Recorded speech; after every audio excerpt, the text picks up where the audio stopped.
La dernière fois, nous avons vu pour première partie, avec le titre « Il nous a créés pour son plaisir ». Aujourd'hui, nous passons à la deuxième partie. Et la deuxième partie maintenant commence de 5 à 8. La première partie était de 1 à 4. Maintenant, c'est de 5 à 8. D'accord? Nous avons vu, je vais faire un petit rappel, nous avons vu dans la première partie que personne n'a choisi d'exister. Nous existons tous de par son bon vouloir, sa volonté. Et nous lui appartenons tous. Nous sommes sa propriété privée. Raison numéro 3 de notre création, c'est que en tant que souverain, il a le pouvoir d'agir selon sa volonté. D'accord? Parce qu'il a toujours le dernier mot.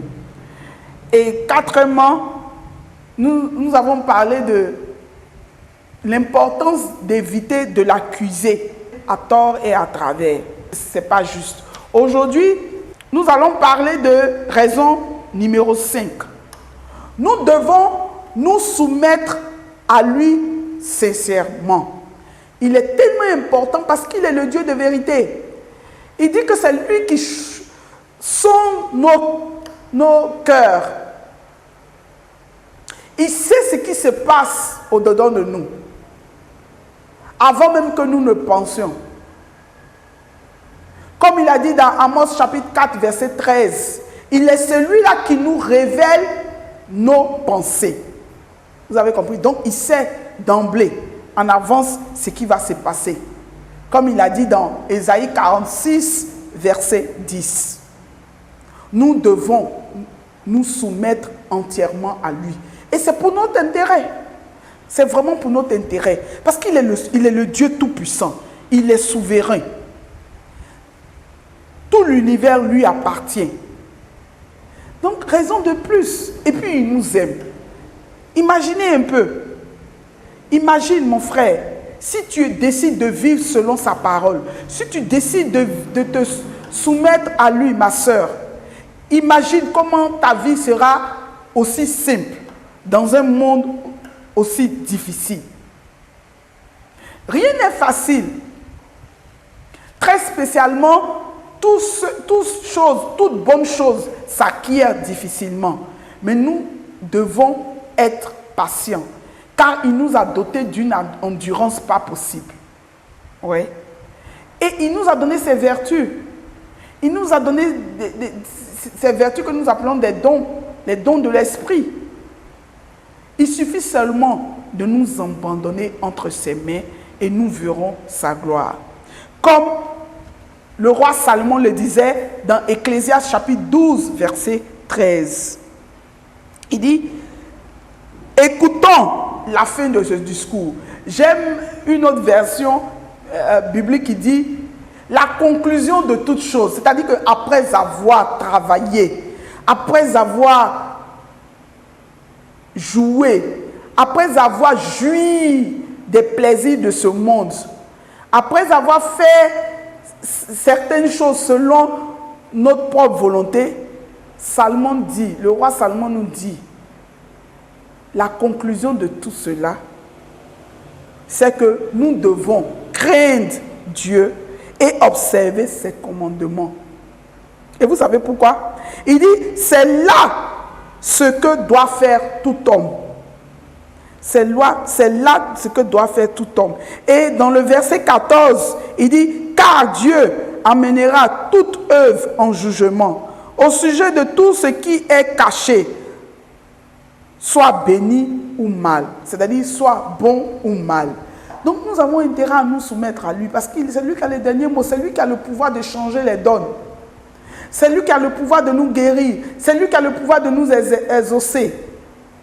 Je vous assure, quel que soit ce que tu vis, quel que soit ce que tu traverses, quel que soit ce que tu penses, rappelle-toi que le Dieu Tout-Puissant, ton Créateur, qui a décidé de te voir naître, de te créer, et qui est encore avec toi, qui te donne une protection sans pareil, qui te donne une longévité. Pendant que certains, tes amis sont morts, les gens de ton âge sont morts, toi tu es encore vivant. Mais t'es-tu posé la question pourquoi tu es encore vivant, mon frère? T'es-tu demandé pourquoi est-ce que malgré tout, Père te maintient? C'est parce que tu n'as pas encore accompli la mission pour laquelle il t'a envoyé dans ce monde. C'est parce qu'il n'a pas encore fini avec toi. C'est parce qu'il a un projet. Et un projet sous-entend une vie meilleure. Parce qu'avec Dieu, il n'y a pas de projet négatif. Il n'y a pas de plan. D'accord? La raison numéro 6. Nous devons compter et espérer en lui et en son fils, Yesaya. Yesaya, pour ceux qui ne le savent pas, le véritable nom du Christ à l'état civil. Jésus est le nom donné par les Romains et les Grecs à l'époque. Il y a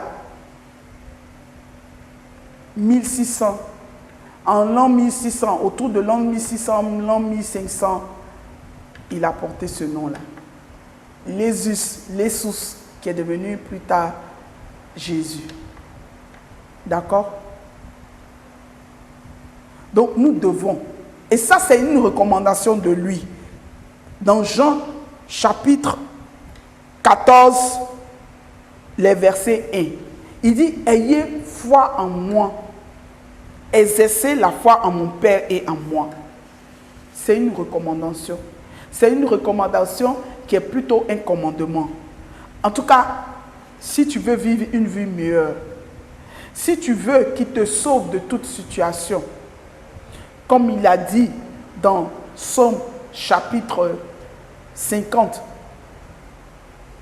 verset 15, « Invoque-moi au jour de ta détresse, et je te répondrai, je te délivrerai, et tu me glorifieras. » Mais pour que tu puisses l'invoquer, et qu'il puisse t'entendre, et qu'il puisse te délivrer, tu dois avoir confiance en lui et marcher selon ses principes. C'est vrai, avec l'avènement du Christ, il fait grâce, c'est vrai.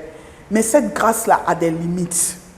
Cette grâce-là se réfère plutôt à une patience, en espérant que nous puissions nous ressaisir, en espérant que tu te détournes de tes mauvaises voies et que tu reviennes à lui, afin qu'il puisse te montrer sa gloire. Ce n'est pas une grâce permanente dans le péché. Non, non, non, non. Ce n'est pas pour t'encourager à vivre dans le péché comme le pensent beaucoup de chrétiens.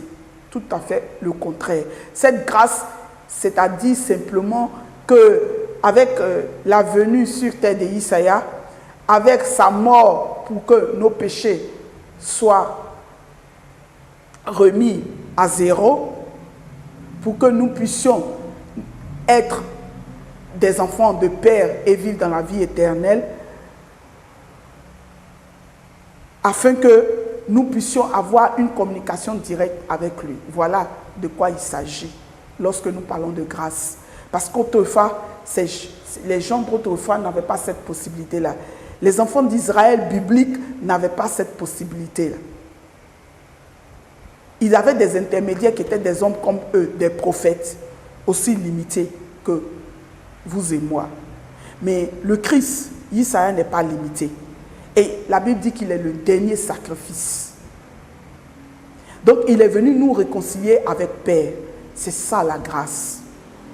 Pour que lorsque nous péchons, nous ayons la possibilité de lui demander, pardon à Père au travers de son nom. Afin que nos péchés soient complètement effacés et oubliés. Voilà la grâce dont parle la Bible. Ce n'est pas une grâce qui nous amène à demeurer dans le péché. Ce n'est pas une grâce qui nous amène à vivre dans l'adultère, dans l'alcoolisme, dans toutes sortes d'immoralités et d'injustices. Non. Au contraire, c'est une interpellation. Il nous donne un temps, une période pour que nous nous ressaisissons parce qu'il ne veut pas détruire l'œuvre de sa main.